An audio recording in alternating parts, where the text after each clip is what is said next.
For me, mental health it's more about acceptance than trying to battle against it, because if you are suffering with something like chronic depression, then the chances are you're going to suffer with that for the rest of your life. So instead of battling against it, I think accepting it, and acceptance as a whole, is more important, because if you accept the fact that you are going to suffer throughout your life with the illness that you have, then you can start to live with it. You can start to dig into all the gruesome parts of this illness and think to yourself, well, I could cope with that, or maybe I could find a way to cope with this.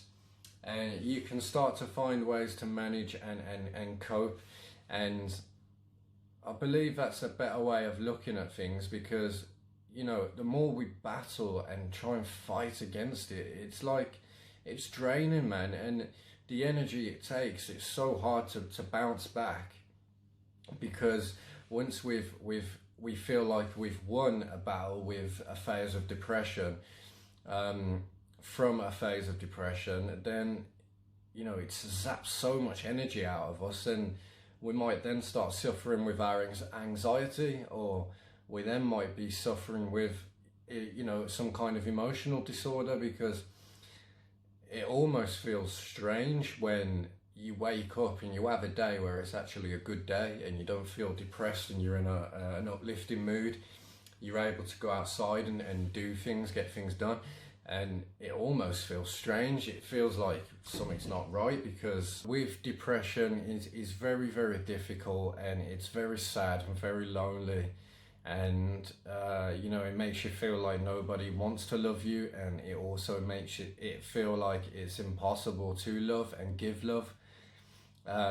When you suffer with emotional disorders, mental disorders, and stuff like that, people who suffer with these illnesses are like really loving people. They have so much love to give in this world, and they like to try their best to they just want to be loved as much as giving the love. But they try to, sometimes it's like, when you have this emotional disorder and you're in a relationship and you're trying to give love, it can be very, very difficult and distressing. And for somebody that's with that person and doesn't quite understand mental health, it can be very intimidating and like, whoa, and they end up leaving, and then the person's left all emotionally distraught again, and it's not good. It's very difficult, man. Trying to explain depression is really, really hard. Like today, for example, it's grey clouds outside today. And when you have depression, some people will tell you it's like having that grey cloud follow you around 24 hours a day, 7 days a week. But that's not the case for me. I suffer with a very serious case of depression, and it's like I can be okay and feel happy. Like at this moment in time recording this video, I feel happy. Well, in fact, that's a lie. I don't feel happy. I just feel content. I've woke up today and I'm not happy, but I'm not sad. I just woke up with the idea that I was going to record today, so it's given me something to look forward to. And it's like I can stop recording this video and go and edit it, and then lie down on the sofa and I'm depressed again. And I could go for a quick nap and then wake up and I'm not depressed, but I'm not happy either again. I'm just it's kind of like you wake up and you just gotta keep living. And it's like if you very, very rarely can you control the thoughts that go in your mind when you're suffering with depression. And you can have suicidal thoughts and really negative, disturbing thoughts from time to time, and you can think of ways that you'd want to harm yourself, you know, or there might be someone you hate in your life and you could think of ways that you'd want to harm them. And it's not the case of actually ever doing anything about it, because you don't, it's just the thoughts. And that's why people can get so offended when people say depression is in your head. But depression is in your head. It's right there. It's all in your head, but not as in the way where I'm telling you to wake the fuck up and be like, snap out of it sort of thing, because I'd be the last person to say that.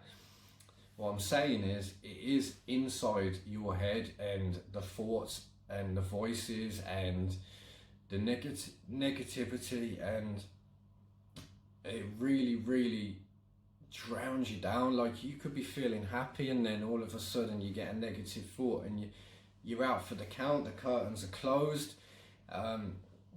You can stop eating, your whole routine can be fucked up, and you stop drinking and eating, you stop taking care of yourself hygiene wise. You can end up losing your job, you could end up losing friends and family. And if all of that has happened to you, all that you're left with is those negative thoughts. And that's when the depression starts to get worse and worse and worse, because it breaks down over time. You lose all these relationships and the person you used to be. And, because if you've had depression from a child, then you've never really experienced the world like a child should experience it. And then that will affect you in growing up into your adult life, and it will shape the person who you become in the future. And if you have only just started experiencing depression in your adult life, then not only is that you might have had a decent childhood, but that's gonna destroy the very, very important years from the ages of 20 to 40, when you're building your career and you're building your family.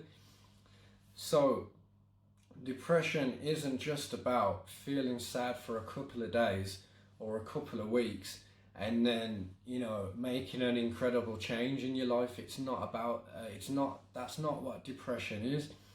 That can be a form of depression, but hard depression is when you are exactly that. You are suffering for a couple of days, but then it turns into a couple of weeks, and it turns into a couple of months, it turns into years. And before you know it, no matter what medication you're taking or what therapist you're seeing, you are still suffering with this depression. And for me, it comes in like batches. It's like I will have a good couple of days, and then I will slowly start to feel the mental health breaking down and the depression creeping up, and I'll find myself taking more naps, and I'll find myself eating less food, and I'll find myself, the big one for me is I turn off my Wi-Fi and I don't check my phone. And that's a big thing for me, because I raise awareness for mental health, and I have a lot of people that depend on me to deliver content because it helps them. But if I turn my Wi-Fi off, I can't do that, and it's almost like I'm punishing myself, because I love doing what I'm doing, because I know doing these videos, it helps me. So, excuse me, when I don't turn on the Wi-Fi, it's like I'm punishing myself. And self-harm from depression can come in many forms. It doesn't have to be physical bodily harm. You can do things, or your actions, you could do things and that don't affect you on your body, but they'll affect you in your mind. So for example, like something that's affected me in the past is I've overspent, and I know in my head I need that for rent, and I thought to myself, but I want this, I want to feel good for 5 fucking minutes, so I'm gonna buy this. And I've bought it, and I've, whether it's say for example it's a piece of clothing, and I've put it on and I feel great, and then the next day I'm like, what the hell have I done? Why have I done that? Because now that's just gonna stress me out, because now I've got to chase up on my bills, you know, now I'm falling behind on my bills. Now I've got to ring them up and make an excuse of why I didn't pay. And, you know, it's almost like I do it on purpose, but by accident, as a way of self-harm. And so there are many different forms of self-harm. It's not just bodily harm. For me, personally, I don't know about you guys, but please leave your comments below on what you think. When you think of the word of depression, what comes into your mind? Because as I'm doing this video now, I'm not actually reading off paper. I'm actually just talking. I'm just letting the words flow and seeing what comes out. What do you think depression is for you? Because I think it would be really interesting to know how other people not only cope with depression, but what they actually do when they're in a batch of depression. And I'm talking about a real dark depression where you're feeling suicidal. You know, what is your coping mechanism? And please do not put please do not promote self-harming by putting on the video, you know, I cut myself and stuff like that. Please keep those sort of comments. Message me personally on Facebook, or ask me to be in one of the mental health groups if you feel like you need to vent like that. Just because of the fact that, you know, YouTube does, when I upload the video, it asks if this video is for children or not, and I say no, obviously. But, you know, some kids use their parents, you know, tablets or whatever. So if they're using their parents' accounts because the parent thinks, you know what, yeah, this child's too young to have their own YouTube account, so use mine, and they forget to turn the safety on, and they're looking at these videos and they see comments of cut yourself, you know, it's not good. So, but yeah, your ways of coping, please comment them. And, you know, if you can, to see, the way I see it is, I say the phrase feel good today because you survived yesterday a lot. And it's really true when you have depression, because it's really important to feel good about yourself. Because, you know, depression, it makes you feel really shitty about yourself, you know, insecure.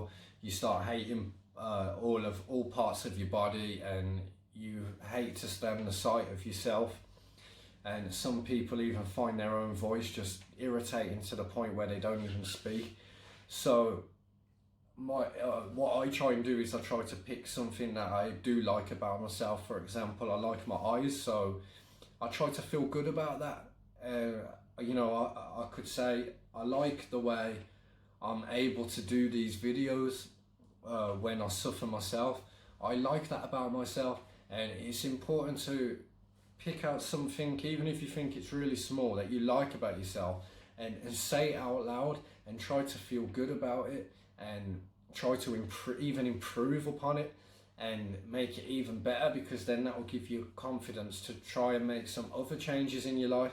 And, you know, I'm not just talking about your body, I'm talking about your life as a whole. There could be, for it, work, you know, work is something that's really important. If you're not happy with your job and you've got depression from that, then you need to start finding a new career, because yes, you have to pay your bills, but what I believe is happiness is more important, and love is more important. So loving yourself and loving other people is far more important than collecting a paycheck. And I can't stress that enough. And there's people out there will say, well, I've got to put food on the table, but you've also got to take care of you. Because what if you drive yourself and push yourself so far that it affects your health, and then you can no longer put food on that table? You know, it's a case of, you need to find something that makes you really, really happy, and the money will come in the future. And if it doesn't, at least you can say that you've done something that makes you really feel good, and you can look back when you're older and say you've really enjoyed what you have done with your life, and nobody did it but you. So I've just rambled on. I don't even know what the title of this video is going to be. I guess it can just be talking about depression or something. You know, I've lost a lot of friends and family over depression, and you know, over being so completely socially withdrawn that the bond of friendship between friends and family has gone over time. And I don't want other people to end up in that situation where they can no longer speak to their family and friends. So with all that said, I hope things start to look up, and leave your comments, and I'll see you again soon. Thanks for watching and listening to me ramble on. So